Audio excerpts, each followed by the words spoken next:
Hello and welcome to Pizzabento. I'm one of your hosts, Nikki from Seattle, Washington. And I'm another one of your hosts, Stanson from Tokyo, Japan. Talking Head 2. Woohoo! So, that was strange. Yeah. One of my favorite movies of all times is Raising Arizona Oh yeah, that's a good one. by the Coen brothers, I like it. starring a very charming Nicolas Cage in his bumbling mode. So that's, And I've always admired him as far as that goes, and I like him in Matchstick Men. What are some of your favorite Nicolas Cage movies? Raising Arizona, man, that's a good movie. Yeah, what else? I actually wanted to complain about Nicolas Cage. I'm sorry. You don't like the Cage? I like him in some things, but I wanted to complain about this movie I saw called The Knowing. No. Hey, quick fact, you know Nicolas Cage is actually Nicolas Coppola? And he just didn't want to be known by the famous name? Yes, he didn't want to be judged by his uncle's much admired Godfather trilogy. That's really fascinating. I didn't know that. You think he could Yeah. use it for a jumping off stone? He didn't want that. He wanted to stand on his own 2 feet. Okay, so you're a Nick Cage fan, so I apologize for dissing on the guy, but it's not his fault. But the movie he was in was crap. Why was it crap? What is the movie about? Tell me that. The basic premise of the movie is like this kid opens. Well, the kid doesn't open it, but the school opens up a time capsule from 1959, 50-year Okay. time capsule, and it gives all the kids one letter to read from the past. It was like a picture of what the kids in 1959 thought the future would be like. And it's like, you know, classic 50s ideas like UFOs, rockets, saucers, those kind of things. But one kid, the kid in the story, Nicolas Cage's kid, gets just a letter with random numbers on it. Okay. But as happenstance happens to be, Nicolas Cage is a mathematician of sorts, a chaos researcher or something like that, and he's looking at it, and long story short, he finds out that the numbers are actually broadcasting like the days that people will die in disasters and where and how many like casualties and stuff. Okay. And so he starts tweaking out about that and stuff. So So sort of an interesting concept. it is an interesting concept. It's just like it's done wrong. And So it's too far-fetched for you, or? no, I don't mind far-fetched. I think the movie is actually the problems with the movie itself. Like for example, like the dialogue and stuff. It felt like nobody gone over it, and so like they were saying very unrealistic dialogue. Like there's a daughter in the movie, not Nicolas Cage's daughter, but some other kid, and she's like, "That is the way it is so," and it's like, who would say that? Who would say that?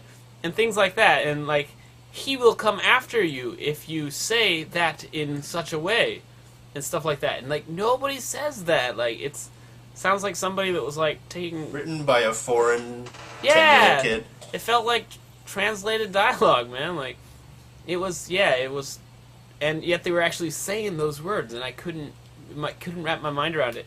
And some of the like, I don't want to spoil the movie because it is watchable, like on DVD or something. But like some of the scenes were just a little bit too hard to suspend belief and a little bit too trippy. Okay. So yeah, I just in general didn't like the movie, but I don't think it's Nicolas Cage's fault. It's his selection's fault, like the selection he's making. Like, I wasn't really a big fan of National Treasure either. Did you like that movie? It was alright.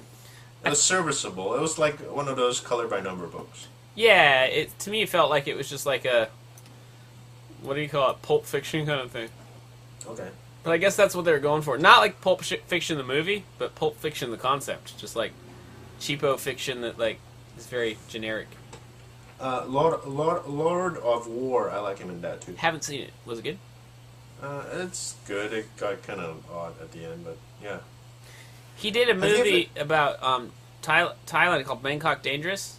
I hated that movie. And yeah, that's what I said. A lot of people hated that movie, and I hated the what do you call it? The dialogue, just like I hated in this last movie I saw. It was very unnatural, but Right. the cinematography I didn't mind. I thought it was actually fairly good cinematography. Well, have you ever seen the YouTube compilation of his scenes from The Wicker Man? No, what? It's hilarious. You should watch it. he does some strange stuff. He like overacts a couple scenes. Like one of them, he's like, "I'm covered in bees." It's really strange stuff. And then he also kicks a girl in the face. He does some Ouch. really strange shit in that movie. You should totally check it out. In fact, after this, you should just take a break in between segments and check it out. There you go. And I'll just be like, Ooh. But I feel like, for every, I think he likes his money because he obviously takes any movie that comes along. Recently, it's been a slate of PG-13 or PG movies that are kind of supernatural, and he must rent himself out pretty cheap because he's doing a lot of really crappy movies. But those crap movies actually make huge blockbusters. Like they have wide appeal, yeah. Yeah, like National Treasure was like a huge rake-in. So like, I think that he like you said, he likes his money. He knows that he's gonna make money on those kind of movies. So yeah, I think the first time I started to kind of fall out of favor from Nicolas Cage is when he did Con Air. I didn't buy him in Con Air at all. yeah, Con Air was not really my favorite either. 'Cause Even the title is kind of stupid. yeah, well, he started growing that long hair and then was doing the action bit. I'm like, no, I don't want that. I want Warner Brothers Nicolas Cage. I thought it was a joke at first. It did seem totally like a joke, didn't it? Yeah, but apparently My voice got all weird there.